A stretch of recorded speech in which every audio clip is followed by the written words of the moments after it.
A RAC1, Via Lliure, amb Xavi Bundó. 3:15.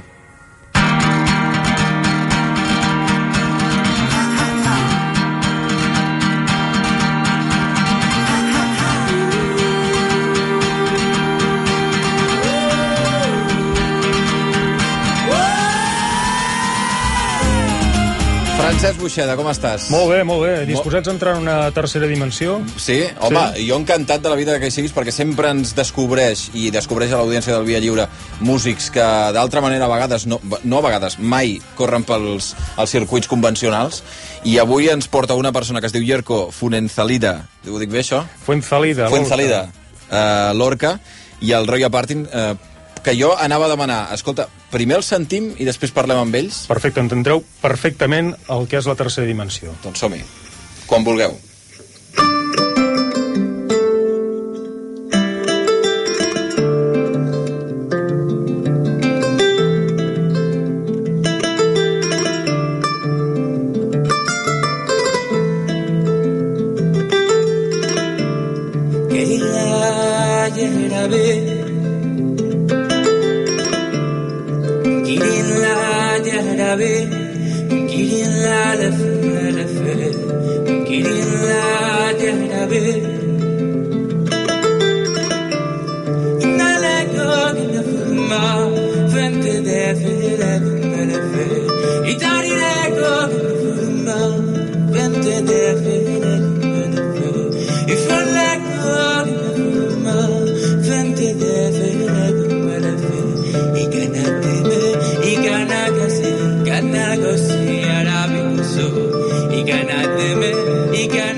Sí, senyor.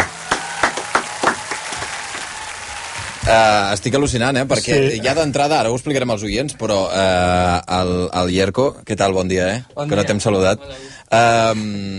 Toca un instrument que jo crec que no l'havia vist mai en directe. En Yerko... I que és molt estrany, o sigui, és preciós, però és un instrument que sembla una mena de banjo, en vertical, però és una arpa. És una mena d'arpa, ara ens ho explicarà bé ell, però a part de l'instrument que és estrany, el que és més estrany que hi hagi un blanc que toca un instrument de l'Àfrica, un instrument dels negres, no? Sí, és un instrument africà, Sí, de Sub-Sàhara, de l'Àfrica negra, de la zona d'Àfrica Occidental, concretament els països de Mali, Senegal, Gàmbia, aquests països. Qui és el Yerko? En Yerko neix el 83 a Xile, a Coquimbo. Amb 5 anys arriba a Terrassa amb els seus pares i 3 germans, ara són 4. Felicitats, per cert. Gràcies. El seu pare treballa a les mines de Los Andes com a ingeniero en previsión de riesgo y medio ambiente. Es veu que no tenien gaire feina, venen cap aquí, i a part dels seus pares també de treballar amb aquesta feina, eren molt aficionats a la música tradicional, sobretot folclòrica.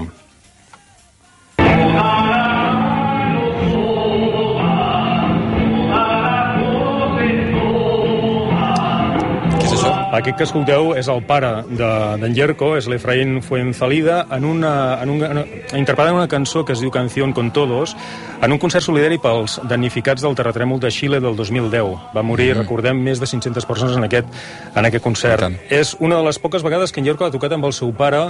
Últimament, ell cantava i en Yerko portava, aquí tocava el djembe, que és una percussió també africana. De fet, en Yerko entra per la vida dels seus pares al món de la música. De ben petits, els seus pares ja l'ensenyen a cantar, diguéssim, folklore. La seva mare els ensenya a tocar la guitarra, sense solfeig ni res, és a dir, també des d'un punt de vista folclòric. Autodidacta. Autodidacta totalment. I, clar, aquí no hi ha solfeig, no hi ha res. Per tant, en l'actualitat, molts dels músics que treballen i que enregistren, que són, diguéssim, especialistes, evidentment, que han fet la carrera musical en solfeig, flipen, literalment, quan saben que en Yerko composa totes les seves peces de memòria. Que no t'ho apuntes enlloc, això. Bueno, no pots prendre notes perquè no tens aquesta formació acadèmica de solfeig. No, clar, en aquest cas sí, seria com ser analfabètic musicalment, però en la música, si una persona té memòria, bàsicament, antigament era així, com es feia. La persona practicava fins que integrava el so, els moviments, i així és com s'aprenien les coses. I, de fet, les coses tradicionals, moltes, es fan d'aquesta manera. Quan tu toques com es diu l'instrument? La cora, que és això que dèiem, que estàvem sentint ara, que és una mena entre banjo i arpa. Tu deies, memoritzar els moviments. A tu et van sols amb la cançó que has memoritzat amb el cap? Ara sí. Clar. Aquesta sí, perquè ja en aquest cas és una cançó que es toca i es toca moltes vegades. Lo ideal seria que l'artista s'oblidés de tocar i fer la interpretació. Que la música t'entri a tu i que surti a través dels dits. Clar, ja és buscar que surti lo que ha de ser la cançó. Ja no pensar en les notes, on ha de posar la mà, aquestes coses ja s'han d'oblidar. En aquest sentit, en Yerko té un do especial, perquè ara, en el decurs de la història que explicarem ara, veurem de seguida que és algú que ha estat dotat per la música d'una manera extraordinària. En 10 anys comença a fer percussió, però se n'adona de seguida que la percussió no era, diguéssim, el seu instrument en el qual ell es pogués transmetre o transportar i ensenyar als altres les seves capacitats. I un amic seu, el 2008, que també fa percussió amb ell, li dona un dia un CD diguéssim, amb cora, amb un instrument que sona, i ell s'interessa què és això, diu, és cora, i aquest CD és de dos intèrprets, que un es diu Tumani Diabate i l'altre es diu Bayake Sissoko. Clar, aquí hi ha un daltabaix en les seves estructures mentals. Diu, ostres, això és el que jo vull fer, i d'aquesta manera el que fa és diu, jo aquest instrument que em dona tot el que jo necessito, que és rítmica i harmonia, necessito aprendre'l. I com ho puc aprendre'l? Es comença a informar-se a través de YouTube i d'internet en general, no troba el que busca i diu, escolta'm, doncs me'n vaig a buscar aquest senyor a Mali. I sí, aquí hi ha un abans i un després, agafa les maletes... Tu eres de Terrassa. Jo soc de Terrassa. I llavors decideixes... És igual, la cora em crida, no? I me'n vaig a Mali. Sí, és un sentiment molt fort i jo el que sé és que, va ser 8 mesos on vaig estar buscant, com ha dit Francesc, i a més mentre estava escoltant la música, em veia jo tocant.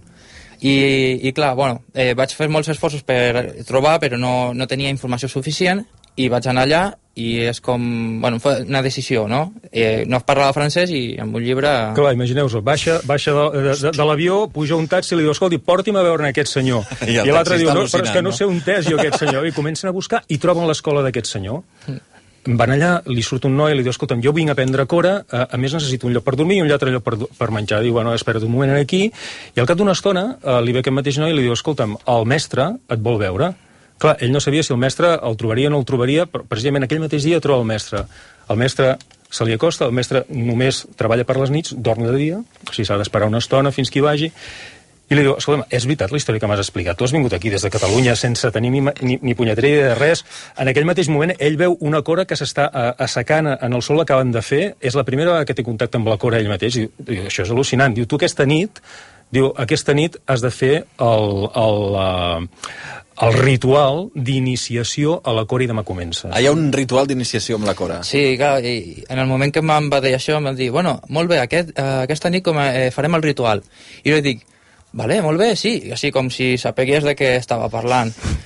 I clar, ahir jo vaig anar a preguntar perquè de què anava això d'un ritual, que jo no sé, és la primera vegada que estic a l'Àfrica i clar, jo no sé les costums, i em va dir, no, tranquil, és molt fàcil, es tracta de 5 fruits de color blanc, altres que 5 més de color vermell, són el mateix, es diu colanet, i amb una mica de diners, i això és l'únic que les de donar, i ell et dirà algunes coses.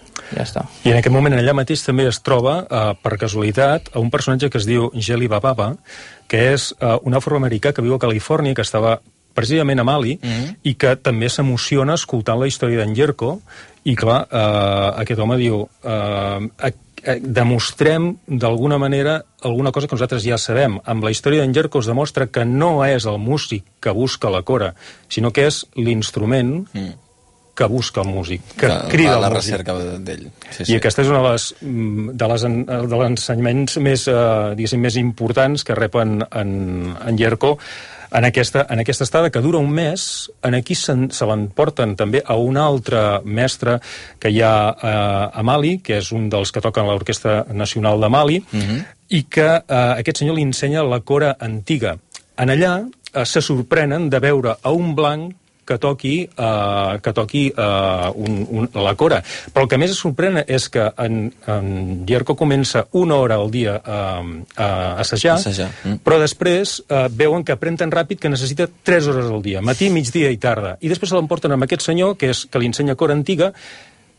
La gent del voltant se'n anava a l'escola a veure com aprenia un blanc o sigui, és el centre d'atenció. Sí, i després al final hi ha un alumne d'aquest últim mestre que li diuen al seu mestre, escolta'm, com és possible que un blanc aprengui més ràpid que un negre, no? I què et respon, o què li respon al mestre? Bueno, li diu, les persones de cornet no tenen dificultats a aprendre la Cora. No importa si és blanc, si és negre, ell ve aquí a fer una cosa sincerament i això és el que li fa aprendre. Oh, no hi do. Sí. Que et digui això la persona que a més has estat anant a buscar i en fi, i que et vol ensenyar. Sí. Aquí ell estudia 7 hores al dia, està un mes amb aquest últim mestre. Quan passa aquest mes, ell se'n torna cap a Catalunya, però ja ha fet contactes amb en Jeli Baba, que està a Califòrnia, torna a gastar-se els estalvis que té, se'n va a Califòrnia, se'n va a casa d'aquest mestre i estableixen un acord a través del qual ell li farà d'assistent, li portarà els instruments, li farà la música, les cordes, li canviarà les cordes si cal, i a canvi el mestre en Jeli Baba a Califòrnia durant un mes més li ensenyarà la resta que necessita per aprendre, perquè en 2 mesos ell aprèn la base, no?, per poder trucar a la Cora, i a partir d'aquí tu ja ets autodidacta d'alguna manera, no?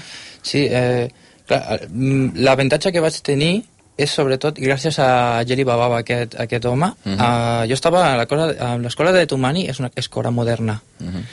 Jo tenia moltes preguntes i em va dir, tu necessites anar amb un altre professor que t'ensenyi la Cora tradicional. La de sempre, sí. I aquesta combinació d'aprendre Cora moderna al mateix temps que Cora tradicional em va ajudar molt. I Baba, als Estats Units, em va ensenyar, em va donar les eines per poder aprendre sol, perquè ell sabia que aquí a Espanya no havia gent per ensenyar-me. Sí. No hi havia mestres de Cora, clar. No hi havia mestres. I algú ve, però se'n va ràpidament. I això va ser el que em va ajudar molt. Escolta, m'agradaria tornar-lo a escoltar. L'escoltem. Si vols tornar a anar cap al lloc amb la Cora, que és el teu amor, em sembla, perquè amb aquesta història brutal d'anar cap a l'Àfrica per perseguir un instrument i acabar podent-te dedicar a això, el Jerko Funzalida, al costat del Roy Aparten, que és el guitarra avui en aquesta cançó en directe del Via Lliure. Escoltarem una cançó que es diu El exilio de los dragones, que és un tema inèdit que estrena avui aquí al Via Lliure, i que és un tema que sortirà l'any vinent en el seu ja 4è àlbum. Doncs escolta'm, crec que ja està preparat el Jerko i el Roy, quan vulgueu.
Bravo.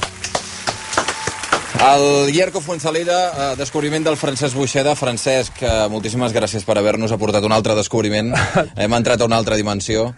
I el Llerco, moltíssimes gràcies també per acompanyar-nos. Moltíssimes gràcies. Passen 3 minuts de la 1 del migdia. Gràcies a tots. Ens veiem d'aquí 15 dies. Fins la propera.